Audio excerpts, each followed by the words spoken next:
오늘은 I forgive you, I forgive you. 너를 용서하노라, 너를 용서하노라. 이런 제목을 가지고 말씀을 좀 나누도록 하겠습니다. 말씀 하나 볼까요? 골로새서 신약성경 3장 말씀인데요. 골로새서 3장 12절로 17절까지 말씀인데요. 제가 크게 낭독할 테니까 여러분도 함께 말씀 이렇게 눈으로 읽으시고 또 입으로 여러분 선포하시기 바랍니다. 제가 12절부터 낭독합니다. 그러므로 너희는 하나님이 택하사 거룩하고 사랑받는 자처럼 긍휼과 자비와 겸손과 온유와 오래 참음을 옷 입고 누가 누구에게 불만이 있거든 서로 용납하여 피차 용서하되 주께서 너희를 용서하신 것 같이 너희도 그리하고 이 모든 것 위에 사랑을 더하라. 이는 온전하게 매는 띠니라. 그리스도의 평강이 너희 마음을 주장하게 하라.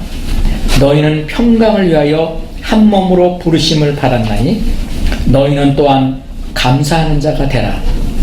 그리스도의 말씀이 너희 속에 풍성히 거하여 모든 지혜로 피차 가르치며 권면하고 시와 찬송과 신령한 노래를 부르며 감사하는 마음으로 하나님을 찬양하고 또 무엇을 하든지 말에나 일에나 다 주 예수의 이름으로 하고 그를 힘입어 하나님 아버지께 감사하라. 아멘. 아멘. 이 말씀은 우리 주님이 사도 바울의 입술을 통해서 우리에게 하신 말씀인 것을 선포합니다. 오늘 여러분의 입술로 한번 그렇게 한번 얘기 한번 해보세요. 오늘 제목이 I forgive you, I forgive you. 한번 입술로 한번 여러분 한번 이렇게 선포해 보세요. 너를 용서하노라, 너를 용서하노라. 여러분 구원이라는 말 너무나 많이 들으셨잖아요. 기독교의 구원, 그리스도의 구원. 우리가 예수 그리스도를 믿는 큰 이유 중에 하나가 또 예수 그리스도를 믿고 난 다음에 받은 큰 복 중에 하나가 여러분 어떻게 보면 그것이 핵심이라고 할 수 있습니다. 그것이 구원입니다. Salvation. Salvation. 그 구원입니다. 근데 그 구원이요 여러분 다른 말로 하면은 어떤 뜻이냐면요 하나님이 우리에 대한 용서를 다 이루었다는 겁니다. 하나님이 저와 여러분 각 사람을 위한 그 모든 죄 그리고 용서해야 될 모든 것들을 하나님이 그냥 용서를 통해서 이루었다는 거예요. 그래서 구원은요 용서를 떠나서는 말할 수 없습니다. 그래서 구원받았다는 것은 용서함 받았다는 거예요. 저와 여러분이 용서함을 받았다는 겁니다. 오늘도 우리가 찬양을 많이 했지만 하나님 앞에 여러분이 일상 가운데서 여러분이 혼자 있을 때나 어디 있을 때나 여러분이 하나님 앞에 감사하고 찬양하고 하나님 앞에 나갈 수 있는 것은 내가 받은 그 용서함을 잊어버리고 내가 그것을 기억하지 못한다면 절대로 그렇게 할 수가 없습니다. 입술로는 할 수 있어요. 그냥 입술로. 그러나 내가 용서받았다는 그 사실을 정말 감격할 정도로 내 마음속에 내가 누리게 될 때 그거를 정말로 기억하게 될 때 어떻게 해요? 하나님 앞에 진실로 찬양할 수 있습니다. 그리고 진실로 감사할 수 있습니다. 제가 이 말씀을 이렇게 나누게 된 계기가요 10월 3일 날 제가 인터넷 뉴스를 잠깐 보면서 참 감동적인 내용이 하나가 이렇게 실려서 미국 MBC 뉴스와 투데이 인터넷판에서 있었던 내용인데요. 제가 참 우연히 봤어요. 제가 뭐 이렇게 미국 뉴스를 자주 보는 것도 아닌데 그냥 우연히 이렇게 보는데 일반적으로 세상의 뉴스에 나오지 않는 요즘 뉴스들이 얼마나 마음을 여러분 힘들게 하는지 모릅니다. 미국 뉴스들도 그렇고요. 지금 뭐 우리 트럼프 대통령도 뭐 탄핵을 한다, 뭐 어떠다 막 지금 민주당과 공화당 내에서도 여러 가지 정치적으로 그런 내용이 있고 한국도 지금 뭐 진보와 또 무슨 보수 진영이 막 둘로 가려가지고 길거리에 나와서 정말 엄청난 인파들이 나와서 지금 모든 그 정국에 대해서 서로를 비판하고 서로를 용서하지 못하는 그런 모습들이 그 뉴스를 들을 때마다 마음이 굉장히 힘들어요. 그래서 요즘은 제가 일주일 전서부터는 이제 제가 그런 뉴스를 안 보기로 했습니다. 안 보기로 하고 그냥 하나님 앞에 기도만 하기로 했어요. 제가 여러분에게 이효령 씨 한국을 위해서 기도했던 것을 카톡문에도 올렸는데 아름다운 문체로 정말 그 한국을 걱정하는 그런 분들의 기도가 사실상 우리가 그것을 보고 분노하고 어떤 것을 가지고 비판하고 이런 마음을 갖는 것보다 더 유익하고 하나님이 원하시는 거라고 하는 것을 정말 새롭게 마음속에 다시금 깨닫게 되더라고요. 그런데 제가 이 미국 MBC 뉴스와 US 투데이 판의 그 뉴스를 한 것을 보면서 여러분에게 소개하고 싶었어요. 소개하고 싶었습니다. 이런 내용입니다. 사람을 살다 보면요, 상상하지 못한 일들이 있는 것 같아요. 우리가 이 땅에 살면서도 또 어디에 가든지 어떻게 보면 우리가 지금 살아서 이곳에 앉아서 하나님 앞에 예배드릴 수 있다는 것도 이게 기적입니다. 기적. 우리가 무심코 지나지만 그냥 매일매일 만나는 내 가족, 내 아들, 딸들, 그리고 내 남편, 내 아내를 이렇게 마주보면서 서로 끌어안고 음식을 나눠주고 대화를 하고 이런 것이 여러분 전혀 이게 평범한 것이 아니라는 거예요. 이것 자체가 기적이라는 것입니다. 우리 일상 가운데 일어나는 것이요. 그런 것을 다시금 생각하는 그런 이야기입니다. 미국 텍사스주에서요, 제이든 형제가 사는 그 텍사스에 1년 전에서 이런 일이 있었어요. 1년 전에. 지금부터 1년 전에 아파트에서 이렇게 비슷한 방들이, 아파트들이 비슷하잖아요. 문 들어가려면. 어느 날 26세인 회계사 어카운터를 전공하고 있는 그 흑인이에요. 진이라고 하는 그 흑인이 이제 자기 일을 마치고 자기 집으로 돌아왔습니다. 아파트에 들어와서 쉬고 있는데, 자기 집에서 쉬는데 갑자기 한 경찰관이, 여자 경찰관이 자기 방으로 들어온 거예요. 들어와가지고는 갑자기 당신 누구야? 놀란 듯이. 자기도 이 지인이 놀란 게 아니라 오히려 그 엉뚱한 사람인 그 여자, 31살 된 그 가이버라고 하는 여자 경찰관이 갑자기 이 진 형제, 여기 형제더라고요. 보니까 크리스찬이었던 것 같아요. 들어와가지고 서로가 놀란 거예요. 서로가 놀라는데 정말 더 황당했던 일은 이 원하지 않는 이 미스터 진이라고 하는 그 남자가 집주인인데, 아파트 주인인 살고 있는 사람인데, 원하지 않는 사람이 갑자기 들어와서 자기보다 더 놀라면서 갑자기 누구냐고 얘기하면서 총을 꺼내들여서 갑자기 순간적으로 자기를 향해 총을 쐈습니다. 그리고 그 총을 받고 미스터 진이라는 친구는 그 자리에서 죽었어요. 황당한 일이 일어났는데 이게 실제로 있었던 일입니다. 1년 전에. 근데 어떻게 된 전말이냐 하면은 이 경찰관이 31살 된 가이버라고 하는 경찰관이, 여자 경찰관이 일을 마치고 이제 자기도 이렇게 피곤하지만은 집으로 오던 중이었어요. 그 오는 중에 전화를 받았던 거예요. 그 통화를 하면서 자기 집인 줄 알고 그 아파트에 들어온 겁니다. 내용은 왜 문이 안 잠겼던 것 같아요. 문을 잠겼으면은 자기가 열쇠를 가지고 따고 들어갔을 텐데, 무심코 전화를 받으면서 문을 열고 들어갔는데 웬 남자가 자기 방에 있더라는 거죠. 이 여자 경찰관 생각입니다. 법정에서 진술한 내용인 것 같아요. 그러니까 갑자기 자기 집 방에 이방인이 들어와가지고 거기에서 있으니까, 또 흑인이 있으니까 경찰관이 총을 꺼내서 그냥 쏴버린 거예요. 이런 사건으로 1년 전에 이 가이버라고 하는 여자 경찰관이 살해 혐의로 경찰에 입건이 됐습니다. 그리고 감옥에 들어가서 재판을 받다가 이제 9월 13일에 텍사스 법정에서 판결을 받은 거예요. 굉장히 재판이 오래 끌었던 것 같아요. 그런데 그 법정에서 굉장히 일반적으로 없는 일이 일어났어요. 여자 경찰관이 재판하는 앰버 가이라고 하는 이 전 달라스 경찰관이 법정에서 이제 판사 앞에서 판결을 받는 가운데 그 죽은 26세 회계사 미스터 진의 동생이 이제 그 남동생도 동생이겠죠. 이제 진술을 하다가 판사에게 요청을 합니다. 내가 가서 저 가해자, 자기 형을 죽인 저 가해자를 자기가 좀 이렇게 허구해도 되겠냐. 그러니까 판사가 허락을 합니다. 그래서 그 남동생이 아마 19살인 것 같아요. 가서 그 자기 형을 죽인 가이버라고 하는 살해자 그 가이버를 품고 서로가 허구를 합니다. 그리고 그 가해자인 그 여자 경찰관은 하염없이 눈물을 흘립니다. 그리고 그 동생이 그에게 얘기를 합니다. I forgive you. I forgive you. 1년의 시간이 흘렀습니다.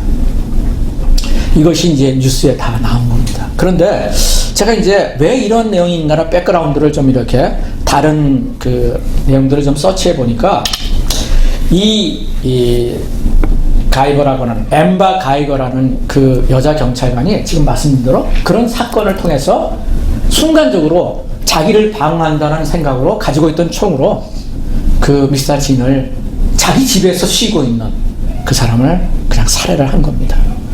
착오를 통한 살해죠.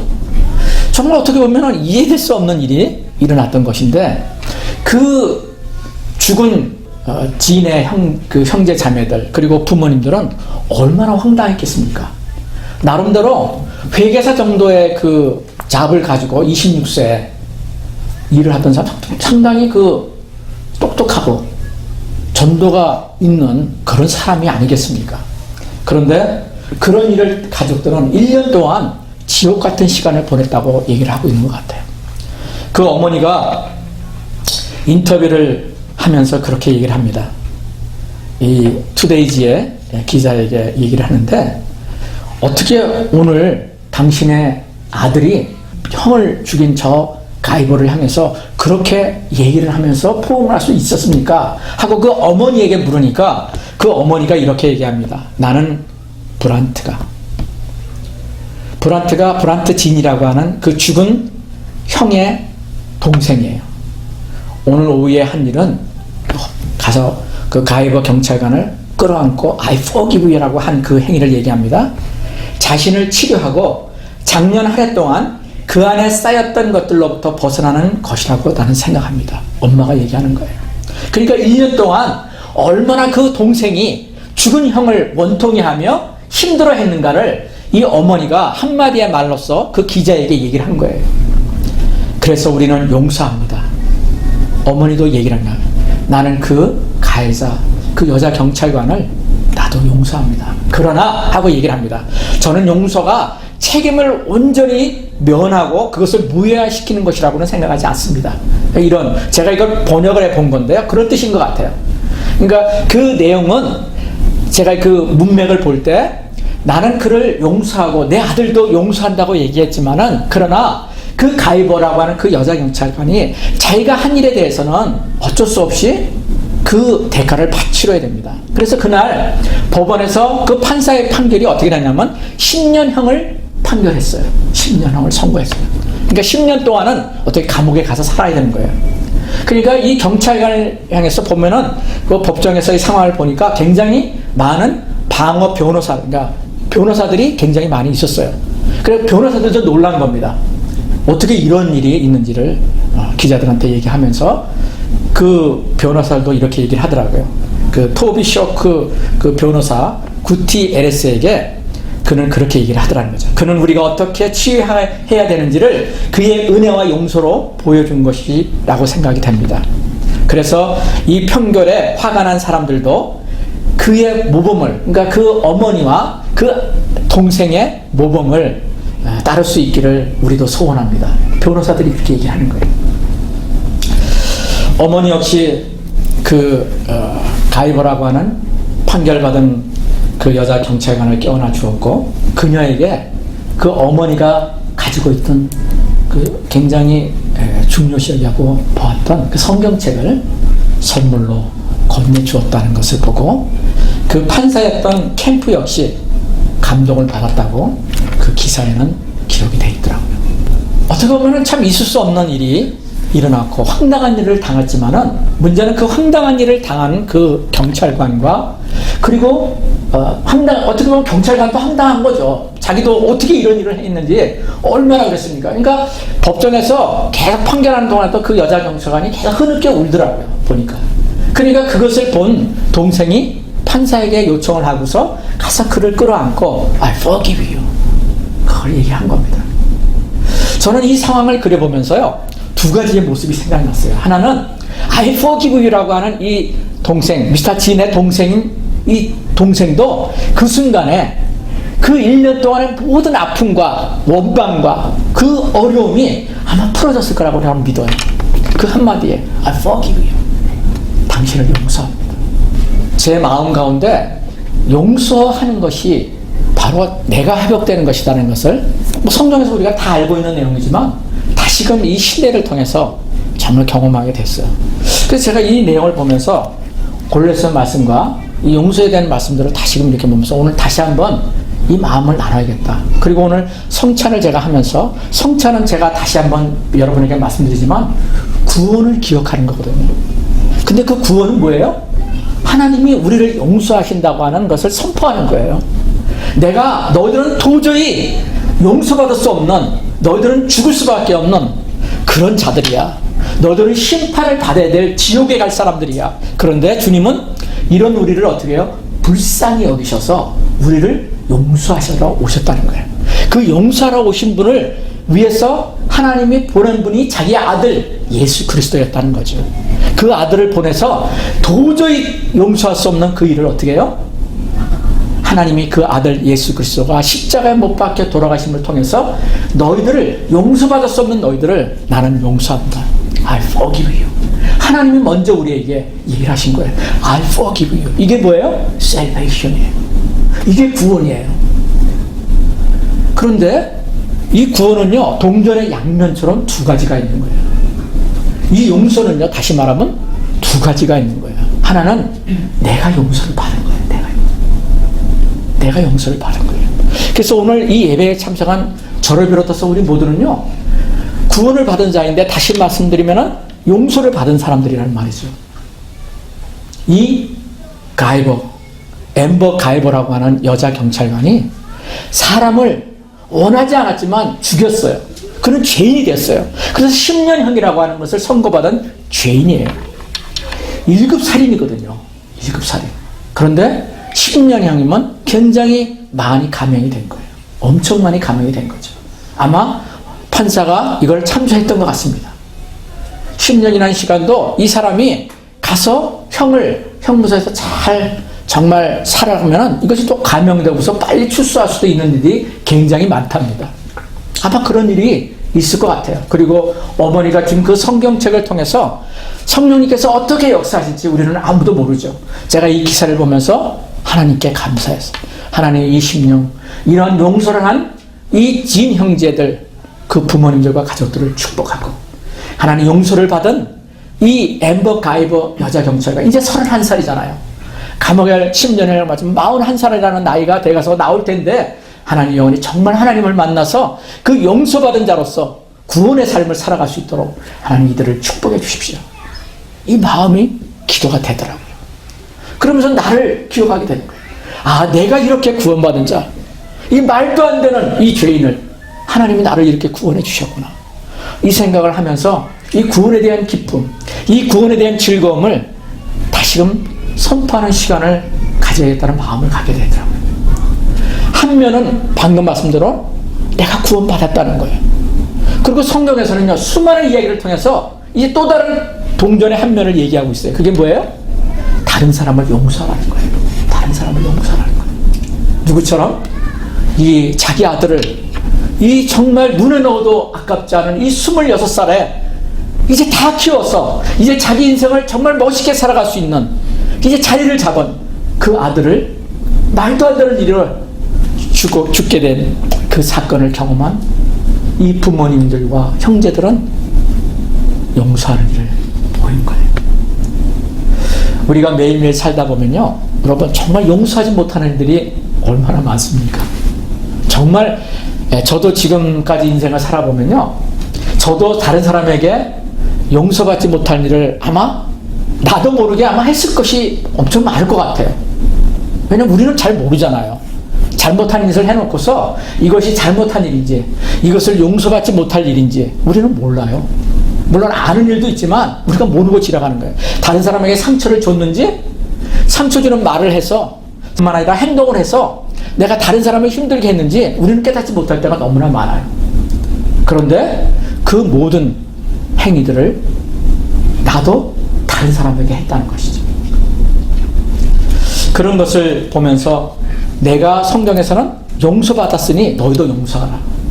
아까 제가 성찬하면서 이 누가복음 23장에 보니까 아주 그 십자가상에서의 주님의 모습이 굉장히 선명하게 보이잖아요. 주님이 누가복음 24장 34절에 이렇게 얘기합니다.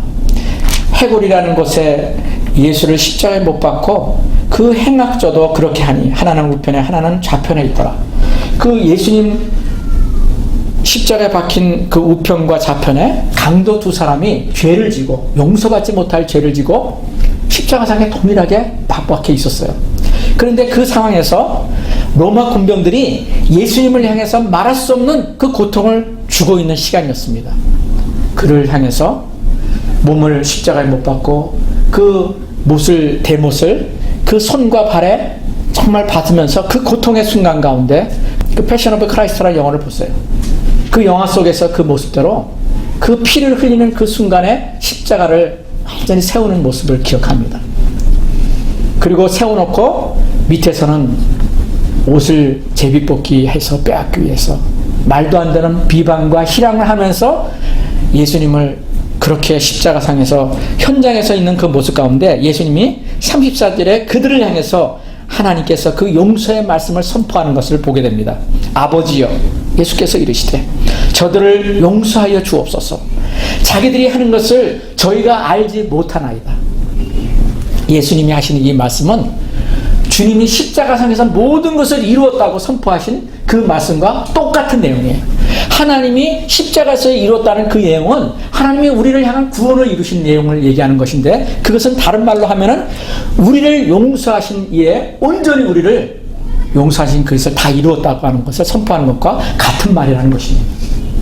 주님이 우리를 위해서 십자가에 돌아가신 것은 우리의 모든 죄를 하나님이 한꺼번에 다 해결하시고 용서하신 사건이 십자가의 사건이에요. 그래서 여러분, 용서받음과 용서하는 일과를 우리가 잊어버리면은요, 여러분, 구원을 잃어버리는 거예요. 제2차 세계전이 시작되는 해가 1939년이었습니다. 1939년은 소련이, 지금은 러시아라고 이름을 바뀌었지만 구소련이 세계에서 막강한 힘을 발휘하고 있을 때입니다. 스탈린이 그 소련을 다스리던 때였는데, 그 스탈린이 비밀 경찰을 만들어서 굉장히 많은 사람들을 감옥에 넣고 공산주의를 그들에게 주입시키면서 정말 많은 사람들을 죽였던 그 해의 시작이 1939년이었습니다. 그 해에 한 폴란드에 살고 있었는 러시아가 다 통치하는, 소련이 통치하던 그런 지역들이죠. 그 폴란드에서 한 젊은 장교가 간첩 혐의로 시베리아 강제 수용소에 들어가게 됐습니다. 누명을 쓰고 들어갔어요. 그런데 그곳에서 너무 혹독한 그런 형벌을 받고 견디다 못해서 그가 생명을 무릅쓰고 다른 6명의 감옥에 있던 사람과 함께 탈출을 모의하게 됩니다. 그리고 놀랍게도 그 엄청난 감시를 하고 있는 그 시베리아 강제 수용소에서 7명이 도망을 치게 됩니다. 탈옥에 성공을 하게 됩니다. 그리고 말도 안 되는, 성공을 했지만 말도 안 되는 그런 탈출의 여정을 하게 되는데, 이것이 영화로 만들어졌다고까지 얘기를 해요. 그런데 탈옥의 그 여정이 6,500km 하면 엄청난 것이죠. 그리고 정말 혹독한 그 겨울의 시기, 그래서 4명만 그 고비 사막과 시베리아와 이런 벌판을 지나가면서 3명이 죽고 4명만 살아서 무사히 자유진영으로 망명을 하게 됐다는 소식이 있었습니다. 그런데 그 4명 중에 한 사람이 인도를 거쳐서 영국으로 망명을 하게 됐어요. 그리고 그곳에 가서 책 한 권을 쓰게 됩니다.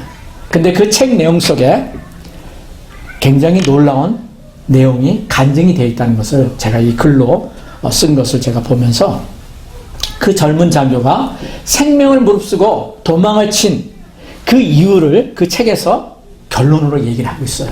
그 결론이 뭐냐면은 자기는 자기의 그 아내를 용서하기 위해서 생명을 무릅쓴 탈출을 감행했다는 거예요.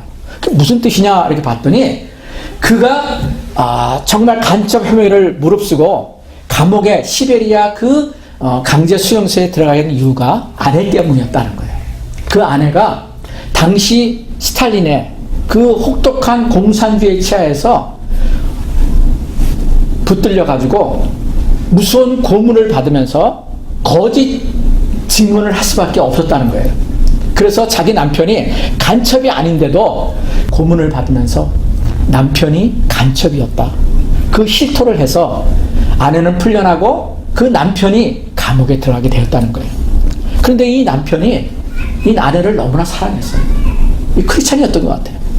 그래서 내가 이 아내를 그 어쩔 수 없는 그 상황 가운데서 자기를 그렇게 할 수밖에 없는 언어가 남은 생애 동안 자기가 죽더라도 평생토록 아마 그 죄책감에 시달릴 수밖에 없는 그 상황을 매일매일 그 시베리아 강제 수용소 속에서 느꼈다는 거예요. 그래서 자기가 이것을 벗어나게 해주고 싶어서 내가 죽더라도 이 감옥을 탈출해야겠다. 이것이 그가 감옥을 탈출한 동기가 되었다는 거예요. 여러분, 용서라는 것은요, 용서하는 것과 용서를 받아야 하는 사람 두 양면, 아까 동전의 양면과 같이 똑같은 모습이 있다는 것을 정말 보게 됩니다. 우리가 용서받지 못하면요, 우리가 살아도 사는 것이 아닌 거예요. 그 죄책감으로 말미암아 죽는 것보다 더한 어려움을 우리가 겪을 수 있다는 것을 보여주는 그런 이야기라고 생각이 됩니다. 하나님께서는 저와 여러분을 정말로 구원해 주셨어요. 그런데 우리가 일상을 살다 보면은 우리의 직장에서, 가정에서 내 사랑하는 남편과 아내 그리고 아이들을, 또 내 직장 동료들을 나에게 맞지 않는다고, 나의 성격에 맞지 않는다고, 나의 생활 습관에 맞지 않는다고 원망하고 불평하고 그것을 가지고 어떻게는 증오까지 하는 그런 일들이 우리의 생활 주변에는 너무나 많다는 것입니다. 더욱이 내가 잘하고 상대방이 못했을 때는 뭐 말할 것도 없죠. 어떻게 이런 일을 한단 말이냐, 어떻게 이런 말을 나에게 할 수 있단 말이냐, 어떻게 나에게 이런 행동을 할 수 있단 말이냐. 이 한마디 말과 하나의 행동 때문에 우리는 수없는 상처를 받게 되고 다른 사람에게 알지 못하게 상처를 주게 된다는 것입니다. 그것이 어떻게 보면 우리의 일상적인 삶인 것 같아요. 그런데 그것을 무관심 가운데 아무런 생각 없이 살아간다고 하는 것은 믿는 크리스찬의 삶이 아니라는 것입니다. 우리가 예수를 믿으면서 저의 삶만 보더라도 예수 믿고 난 다음에 너무나 감사한 것 중에 하나가요, 제가 다른 것은 잘 기억이 안 나더라도 보면은 내가 누구에게 잘못했을 때 빨리 그것으로부터 돌이키고자 하는 마음을 성령님께서 내게 주신다는 거예요. 내 아내에게 내가 원하지 않는 말을 어떨 때는 내가 나도 모르게 뱉을 때가 있어요. 내 아이에게 내 마음의 중심은 아닌데 내 입으로 뱉어버릴 때가 있어요. 근데 다행히 그 옆에 없을 때도 있고요. 어떨 때는 옆에 있는데도 불구하고 어떻게 이거밖에 못해? 어떻게 이거밖에 안 되냐? 어떻게 이런 행동을 하냐? 이런 말을 할 때가 얼마나 자주 있는지 몰라요. 내가 다른 사람을 정죄하는 겁니다. 그런데 구원받은 증거가 나에게 있다는 것이 너무나 감사한 것이, 그것을 빨리 깨닫는 거예요. 야, 너 지금 뭐 하고 있냐? 내가 너를 이렇게 죽기까지 너를 용서했는데 너는 이것도 용서하지 못한단 말이냐. 그 마음이 제 마음속에 울려와요. 그리고 빨리 회개를 합니다. 하나님, 제가 아직도 이거밖에 못합니다. 하나님 용서해 주십시오. 그리고 내가 원하지 않았지만 내 육신을 따라서 이런 말을 내뱉었던 것, 이런 행동을 했던 것 하나님 용서해 주십시오. 먼저 기도하고, 그것이 어떨 때는 하루를 넘기지 말아야 되는데 하루를 넘길 때도 있더라고요. 그런데 가서 손을 잡고 때로는 말로 용서를 빌고 내가 미안하다. 그런 마음에 평강이 임하는 거예요. 오늘 여러분, 오늘 이 본문 말씀을 한번 보십시오.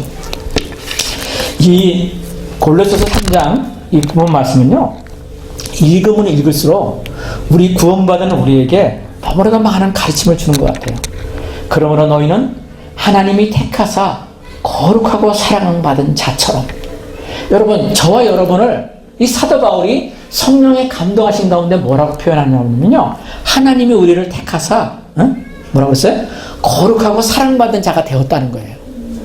저와 여러분이 하나님이 택하신 자래요. 아멘입니까? 하나님이 우리를 택하지 않았으면요, 우리는 구원받을 수 없어요. 하나님의 그 십자가에 못 박히는 그 우리를 용서하시는 그 끝없는 사랑을 우리에게 주시지 않았다면은, 우리를 그렇게 택하지 않으셨다면은 우리는 구원받을 수 없다는 거죠. 그런데 하나님은 그러므로 말미암아 우리가 거룩하게 되었다는 거예요. 홀리니스. 그리고 우리가 이제 사랑받는 자가 되었다는 거예요. 이것이 예수를 믿고 난 다음에 우리의 신분의 변화된 모습에 가장 잘 표현해주는 모습 같아요. 그래서 여러분, 잊어버리면 안 돼. 나는 택함을 받은 자다. 나는 구원받은 자다. 나는 용서함을 받은 자다. 나는 사랑을 받고 있는 자다. 여러분, 누구도 여러분을 정죄할 수 없어요. 그런데 하나님이 아니시고 예수 그리스도가 아닌 사단과 마귀는요, 우리를 계속 정죄하는 거예요. 너는 용서 맡을 그런, 네가 천국에 갈 수 있다고? 네가 구원받은 자라고? 네가 누구를 용서한다고? 말도 안 되는 놈이야. 너는 그럴 자격이 없어. 사단과 마귀는요, 우리를 계속 정죄하는 거예요. 그런 일을 할 때마다. 그런데 바울은 우리의 완전히 변화된 모습을 분명히 선포하고 있는 거예요. 그러면서 얘기합니다. 너희가 그렇게 사랑받은 자가 되었던 것이 너희가 아는 것처럼 긍휼과 자비와 겸손과 온유와 오래 참물, 너희들이 그것을 가지고 옷을 입어라. 그 얘기는 그것을 우리가 가지고 살아가라는 거예요. 함께 걸어가라는 거예요. 그러므로 누가 누구에게 불만이 있거든, 여러분, 우리가 불만이 있을 때가 얼마나 많습니까? 직장에서 얼마나 그럴 일이 많아요. 내 가정에서도, 직장에서도, 만나는 사람을 통해서도, 또 말도 안 되는 일을 우리가 경험하게 될 때, 뭐 차를 타고 가는데 갑자기 어떤 사람이 끼어들어가지고 막 힘을 두고 막 그런 일이 될 때 원망이 일어나잖아요. 불평이 일어나잖아요. 그런데 성령이 누가 누구에게, 누가 당신에게 이런 얘기가 되죠. 불만이 있는 일을 너희에게 주거든 서로 용납하여 피치하여 용서하라는 거예요. 주께서 너희를 용서하신 것 같이 너희도 그리하라는 거예요. 이게 복음이에요. 여러분, 복음을 받은 자, 구원을 받은 자의 모습은요, 용서함을 받았으니 용서하는 자가 되는 것입니다. 그것이 구원을 받은 자의 삶으로 드러나는 모습이에요. 만약에 여러분이 구원을 받았다고 생각하고 그런 구원받은 예배자로서 여러분이 살아가면서도 자기가 유익을 받지 못하고 해를 받고 손해를 보는 일을 당했을 때 누구를 계속 원망하고 그것을 용서하지 않고 그런 것을 계속 여러분이 살아가고 있다면 죄송하지만 저 여러분은 아직 주님의 구원을 이루지 못한 사람이라는 거죠. 14절에 얘기를 합니다. 이 모든 것 위에 사랑을 더하라. 그 용서가 뭐예요? 사랑이라는 거예요. 그리스도의 사랑이라는 거예요. 이는 온전하게 매는 띠니라. 우리가 그리스도의 사람으로서 온전한 사람으로 세워지는 모습이라는 것입니다. 그것이 뭐예요? 그것이 용서하는 거라는 거예요. 사랑은 용서를 떠나서는 절대로 이룰 수 없다는 내용을 담고 있어요. 그리고 15절에 이어서 얘기합니다. 그리스도의 평강이 너희 마음을 주정하게 하라. 여러분, 용서하지 못하면요, 절대로 평강과 그 우리가 샬롬이라는 인사를 얼마나 자주 합니까? 제가 참 즐겨하는 그 인사 중에 하나가 샬롬이거든요. 평강이 너에게 있을지어다, 이 뜻이에요. 주님이 부활하신 다음에 예수님의 제자들에게 제일 먼저 하신 말씀이 다른 말씀 하시지 않았어요. 평강이 너희들에게 있을지어다. 그만큼 평강이 우리의 삶 가운데 너무나도 중요한 거예요. 저는 그것을 정말 실감하며 살아요. 우리가 조금 마음에 불안하거나 두려움하거나 걱정을 한다거나 그러면요, 어디서부터인가 오는지 모르지만 그 평안함이 우리에게 없어져요. 그리고 두려움이 임해요. 걱정, 근심이 우리를 에워싸는 겁니다. 그런데 그것을 예수님으로 말미암아 떠나버릴 때는요, 어디서부터 오는지 모르지만 그 놀라운 평강이 우리에게 임하는 것을 여러분 경험하잖아요. 평강은 눈으로 볼 수 없어요. 그렇지만 분명히 있어요. 그것이 우리를 지배할 때는요, 말할 수 없는 큰 평강과 평화가 나를 붙드는 거예요. 근데 그 평화는요, 어디서부터요? 용서하지 못하는 마음은 절대로 평안이 임하지 않는다는 거예요. 아까 그 가이버를 용서하지 못했을 때 그 1년 동안 그 모든 가족들은 아마 지옥 같았을 거예요. 얼마나 원망스러웠을 거예요. 자기 아들, 자기 형, 이런 걸 생각할 때 용서하지 못하는 마음이 그들 가운데 있었을 때 그들은 아마 지옥 같았을 것입니다. 그런데 I forgive you. 당신을 용서합니다. 그 말 한마디가 그 1년 동안의 모든 괴로움을 어머니가 보고 있는 거 아니에요. 어머니가 그것을 얘기하는 거 아니에요. 그것을 치유하는 시간이 됐던 거예요. 저는 저와 여러분에게 오늘 이 말씀을 선포하면서 이 마음이 우리에게 충만히 더 임하기를 기도합니다. 16절에 그 평강이 용서함을 통해서 그 사랑의 놀라움이 임했을 때 오는 증거가 뭐냐면 감사하는 거예요. 감사하는 거예요. 15절에 다시 한번 여러분에게 얘기를 합니다. 그리스도의 평강이 너희 마음을 주장하게 하라. 너희는 평강을 위하여 한 몸으로 부르심을 받았느니. 우리가 콜링 받은 이유가, 구원을 위해서 콜링 받은 이유가 평강을 위해서래요. 평강, 평화, 피스. 너희는 또한 감사하는 자가 되라. 평안을 받은 자의 나타나는 증거가 뭐냐면 감사의 삶이라는 거예요. 감사의 입술이라는 거예요. 그 감사하는 자가 되라는 거죠. 그리고 16절에 다시 얘기합니다. 그리스도의 말씀이 너희 속에 풍성히 거하여 모든 지혜로 피차 가르치며 권면하고 시와 찬미와 신령한 노래를 부르며, 찬양이죠. 감사하는 마음으로 하나님을 찬양하고. 이게 키워드예요. 이게 키워드예요. 여러분, 진정한 감사가 우리에게 임하면요, 감사가 넘쳐요. 감사가. 찬양이 넘쳐요. 찬양하지 말라고 해도 입술에서 찬양의, 감사의 찬양이 입술에서 나온다는 거예요. 아버지, 감사합니다. 내 아내를 인해서 감사합니다. 내 남편을 인해서 감사합니다. 내 자녀를 인해서 감사합니다. 지금은 부족하지만 하나님이 놀랍게 우리를 변화시키고 나를 변화시켰던 것처럼 이들을 변화시켜서 하나님 그 놀라운 구원의 자리로 우리를 이끄시고 이 땅에서도 그것을 누릴 수 있는 삶을 살게 하실 것을 감사합니다. 오늘 불렀던 찬송가의 그 가사 내용이 다 그거예요. 그러면서 주님이 무엇을 하든지 말에나 일에나 다 주 예수의 이름으로 하고 그를 힘입어 하나님 아버지께 어떻게 해요? 감사하라. 여러분, 이 감사가요, 끝부분에 이 종결의 말을 하면서 3번씩이나 계속 강조해서 안 돼요. 여러분, 반복되는 건 뭐예요? 그걸 강조하고 싶은 것은 정말 이것을 잃어버리지 말라는 거예요. 감사하는 것을 잃어버리지 말라는 거예요. 근데 그 감사는 뭐예요? 어디서부터 와요?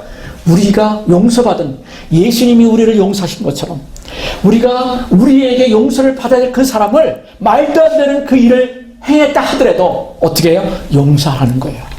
이것이 결코 쉬운 일은 아닙니다. 그런데 하나님은 할 수 없는 일을 우리에게 가르치지 않으셨어요. 할 수 없는 일을 우리에게 원하지 않으셨어요. 하나님은 할 수 있기 때문에 우리에게 그것을 원하신 것입니다.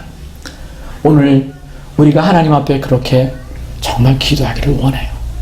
마지막으로 여러분에게 제가 다시금 이 글을 읽어보면서 도전받았던 것을 여러분에게 다시 한번 나누면서 오늘 우리 찬양하고 말씀을 나누기를 원합니다. 제가 한 번 정도 여러분과 나눈 적이 있다고 생각이 되는데요. 1939년도 아까 그 폴란드 한 병사 장교처럼 그 시대에 태어나셨던 분이 손양원 목사님이라는 분이에요. 한국 교계에 잊지 못할 믿음의 두 선배가 있다면 주기철 목사님이라는 분과 이 손양원 목사님이에요. 이 손양원 목사님은요, 정말 고난 가운데 살다가 가셨던 분이에요. 왜냐하면 그 시대가 일제시대 때를 비롯해서 또 조금 일제시대가 해방이 되니까 막바로 이어진 게 뭐예요? 6.25 전쟁이었어요. 그 역사의 틈 속에서 살다가 48인가 9인 나이에 순교를 당하고 돌아가셨어요. 공산주의자들한테. 그런데 그가 애양원이라고 하는 교회를 세워서 나병 환자들을 돌보는 가운데 있다. 아들이 둘 있었는데 그 아들이 중학교인가 고등학교 때 아마 그런 나이에 어떤 것 같아요. 여수 반란 사건, 여러분 역사 속에서 기억나시는지 모르겠어요. 여수 반란 사건 때 그 반란 사건의 주모자들 어떤 그 사람들 가운데 그냥 어떻게 잡히게 돼서 거기서 죽임을 당했어요. 살해를 당한 거죠. 아들이 둘 다 죽임을 당했어요. 그 소식을 이 애영원이라고 하는 교회에서 기도를 하고 있던 그 시간에 그 뉴스를 듣고 그 목사님이, 손영환 목사님이 하나님 앞에 말할 수 없는 통회하는 마음으로 기도를 한 것이 그의 책에 기록이 되어 있습니다. 하나님, 뜻이 계셔서 제 아들을 불러가신 것으로 믿고 감사합니다. 하나님, 제 두 아들을 죽인 사람 그의 생명을 보존해 주십시오. 제가 전도하겠습니다. 그가 그대로 지옥에 가서는 안 됩니다. 하나님, 저에게 그를 사랑할 수 있는 마음을 주시옵소서. 여러분, 정말 평범하지는 않은 것 같아요. 어떻게 자기 아들 하나도 아니고 둘을 죽인 그 상황에서 이런 기도를 할 수 있을까? 이것이 이 손양환 목사님의 정말 놀라운 믿음의 본이에요. 한국 교계에 정말 잊어버려서는 안 될 그 믿음의 거장으로서 기록된 이유 중에 하나가 바로 거기에 있다는 거죠. 용서에 있다는 것입니다. 마치 아까 그 가이버에게 죽임을 당한 그 미스터 진 가족들과 다르지 않았어요. 현재에도 그런 일들이 일어나고 있다는 것이죠.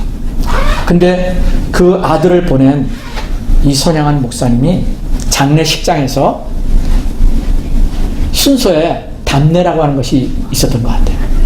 근데 그 답례 시간에 했던 그것이 한국 기독교사에 아주 중요한 것으로서 기록이 돼서 많은 사람들에게 감동을 주고 있습니다. 근데 그 답례가 다른 것이 아니라 그냥 9가지 감사 제목을 선포한 거예요. 여러분, 아들이 두 사람이나 죽었는데 그 아들을 죽인 그 장례식장에서 다른 얘기도 아니고 감사 제목을 9가지 얘기한 것으로서 마무리했다는 것이 이게 말이 되는 일입니까? 그런데 그 9가지 내용을 그 손영환 목사님이 선포를 했어요. 그 내용이 이런 겁니다. 첫 번째, 내가 다른 것은 답례할 게 없고 내가 무슨 답례를 하겠습니까? 내가 단지 하나님이 내 마음에 주신 9가지 감사를 내가 여러분에게 선포하겠습니다 하고 얘기했다는 것이죠. 그 첫 번째가 나 같은 죄인의 혈통에서 순교의 자식들이 나게 하시니 감사합니다. 두 번째는 허다한 성도 중에서 이런 보배를 나에게 주시니 감사합니다. 세 번째는 삼남 삼녀 중에서 가장 귀한 장남과 차남을 하나님께 바치게 하시니 감사합니다. 넷째가 한 아들의 순교도 귀하거늘 하물며 두 아들이 순교할 수 있게 하셔서 감사합니다. 다섯 번째가 예수 믿는 사람은 병들어 죽어도 복인데 전도하다 총을 맞아 순교했으니 감사합니다. 여섯 번째, 아들들이 미국으로 유학 가려고 했는데 그보다 좋은 천국 갔으니 내 마음 안심되어서 감사합니다. 일곱 번째가 내 아들을 죽인 원수를 회개시켜 아들을 삼는 사랑의 마음을 주시니 감사합니다. 이 자기를 죽인 아들이요, 여수 반란 사건 때 감옥에 가서 사형에 처하려고 하는 그 순간에 가서 이 아들을 내가 양아를 살겠다고. 그래서 그 아들을 사형의 수수관에서 풀려나게 했어요. 안재선인가 하는 이름을 가진 아들이었는데, 그래서 그 아들을 원수를 아들로 삼은 얘기가 이 손양환 목사님의 그 믿음의 삶에서 너무나 유명한 이야기예요. 근데 그 아들을 구원받게 했다는 거죠. 여덟 번째가 내 아들의 순교의 열매로서 무수한 천국의 열매가 생길 것을 믿음의 눈으로 바라보고 감사합니다. 마지막 아홉 번째가 역경 속에서도 하나님의 사랑을 깨닫게 하시고 이길 수 있는 믿음을 나에게 주셨으니 감사합니다. 이 기도 제목을 장례식장에서 했다는 거예요. 제가 이 감사의 내용과 용서에 대한 내용을 이번에 마음에 두면서 이 내용들이 정말 이렇게 연결이 되더라고요. 하나님, 이 용서가 기독교의 이 복음 중에 너무나도 중요한 핵심 중에 핵심인 것을 다시금 깨닫습니다. 하나님, 제 삶도 하나님 앞에 그렇게 용서함을 받았으니 하나님, 나도 끝까지 용서하는 일에 내 삶을 잃어버리지 않도록 하나님 도와주십시오. 그렇게 기도를 했습니다. 그리고 아직도 내 마음속에 기도할 때 용서하지 못하는 어떤 사람이 있지는 않는가, 이것을 제가 다시금 기억을 하게 됐어요. 그리고 다시금 하나님 앞에 그 이름을 올려드렸습니다. 하나님, 아직도 내가 목사이면서도 45년 동안 믿음의 삶을 살아왔다고 하면서도, 내가 구원받은 그리스도인이라고 하면서도 용서하지 못하고 있는 이 일들, 하나님, 내가 진심으로 하나님 앞에 회개하며 용서합니다. 오늘 이 얘기를 여러분과 나누면서 혹시라도 여러분 마음속에 용서하지 못함으로 여러분 마음속에 힘든 면이 있지 않아요, 여러분의 마음에 평강을 깨트리는 것이 있다면 여러분 이 시간에 우리 함께 찬양하면서 용서했으면 좋겠어요. 용서하지 못하면요, 천국이 임하지 않습니다.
영원히 죽을 수밖에 없었던 우리의 죄, 용서받을 수 없었던 우리의 죄를 주님이 십자가에 못 박혀 단 한 번에 우리의 모든 죄를 용서하신 주님 감사합니다. 이 구원이 주님의 그 용서하심으로부터 왔음을 다시 한번 오늘 깨닫습니다. 주님, 우리가 이렇게 죽을 수밖에 없었던 죄를 용서받은 죄인이 오니 우리도 이 땅에 살면서 우리에게 죄 지은 자를, 우리에게 용서하지 못할 그 죄를 지은 사람들을 우리도 용서할 수 있는 믿음을 우리에게 부어주시옵소서. 오늘 그 사랑하는 아들을 말도 안 되는 일 때문에 죽임을 당한 그 진 형제의 동생과 어머니가 그 살인자를 용서했던 그것은 바로 주님 때문이었음을 고백합니다.